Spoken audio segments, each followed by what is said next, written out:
Perkenalkan, nama saya Umi Kulsum dari kelas 11 IPA 1. Di video kali ini saya akan membahas tentang budidaya ikan hias dan ikan konsumsi. Nah, video ini bertujuan untuk memenuhi tugas mata pelajaran PKWU atau Prakarya dan Kewirausahaan. Semoga videonya bermanfaat. Oke, budidaya ikan hias dan konsumsi. Budidaya ikan adalah salah satu bentuk budidaya perairan yang khusus membudidayakan ikan di tangki ataupun ruang tertutup. Nah, contoh yang pertama adalah ikan hias. Oke, ikan hias adalah ikan yang berhabitat di air tawar maupun di laut yang dipelihara untuk memperindah ruangan. Nah, ada contohnya yaitu ikan discus. Nah, merupakan ikan hias unik yang bisa dibudidayakan dalam akuarium. Ikan asal sungai Amazon ini dicari banyak orang karena mempunyai corak unik dan memiliki bentuk pipih sehingga terlihat anti mainstream. Peluang ikan discus untuk dibudidayakan secara mendalam akan sangat menjanjikan, terlebih dalam beberapa waktu mendatang, khususnya saat memasuki musim penghujan. Ikan ini ada beberapa jenis yang sangat familiar di masyarakat. Yang pertama adalah Retrodon, yang kedua adalah Pearl Pigeon, yang ketiga Checkerboard Pigeon. Ikan discus aquascape merupakan salah satu cara yang baik untuk budidaya ikan discus di rumah.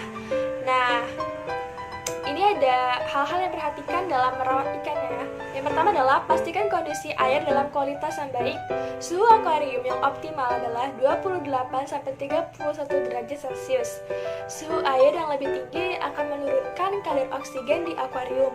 Yang kedua adalah menebar bibit discus, bertujuan untuk mengurangi gejala stres pada ikan saat terjadi peralihan tempat tinggal. Yang ketiga yaitu pengembang biakan ikan.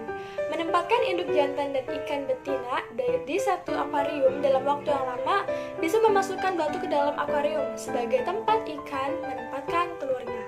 Yang keempat adalah anak ikan discus sudah tumbuh dengan sempurna, maka bisa memasukkan ke tempat yang lebih besar agar tidak merusak ekosistem. Ini ada hal-hal yang harus diperhatikan agar discus dapat tumbuh dengan baik. Yang pertama adalah kualitas saluran air dan pompa aquascape dalam kondisi yang baik. Yang kedua, membatasi jumlah ikan yang tumbuh. Yang ketiga, ganti air secara rutin. Yang keempat, menjaga tingkat pH air. Dan yang kelima adalah tambahkan larutan garam untuk mencegah hama. Nah, untuk menghasilkan nilai ekonomi, semakin unik corak ikan dan bentuknya, nilai ekonomisnya pun akan semakin tinggi dan mempunyai nilai intrinsik khusus.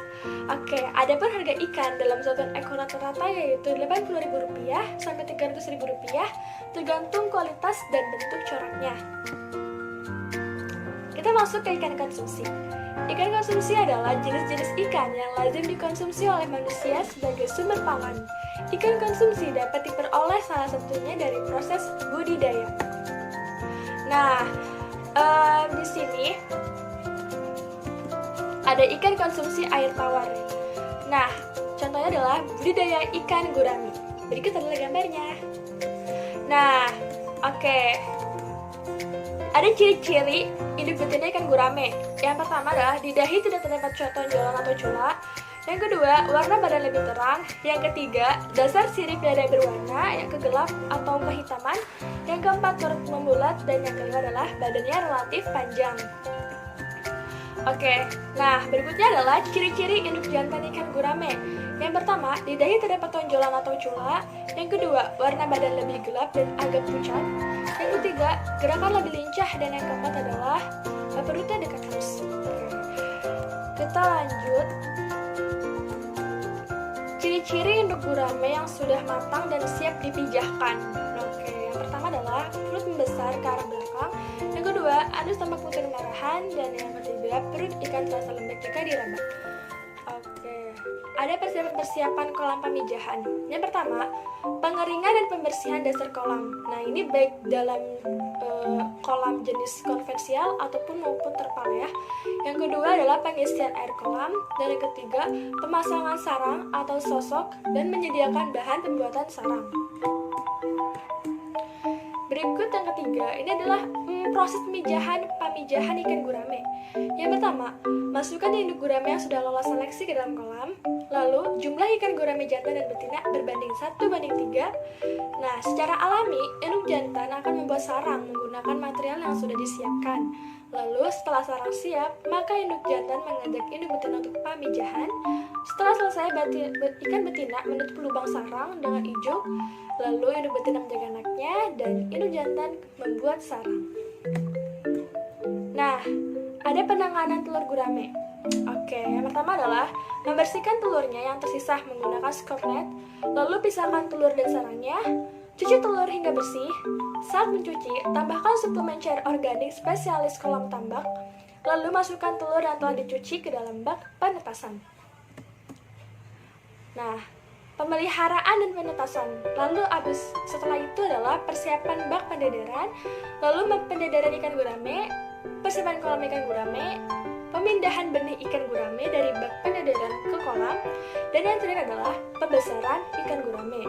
Nah, pakan ikan gurame sendiri adalah jenis hewan omnivor yang cenderung herbivora. Pada fase larva, makanan alami gurame adalah cacing sutra, rotivor, dan infusarian. Oke, kita masuk ke ikan konsumsi air laut. Membudidayakan ikan kembung. Oke, kita next.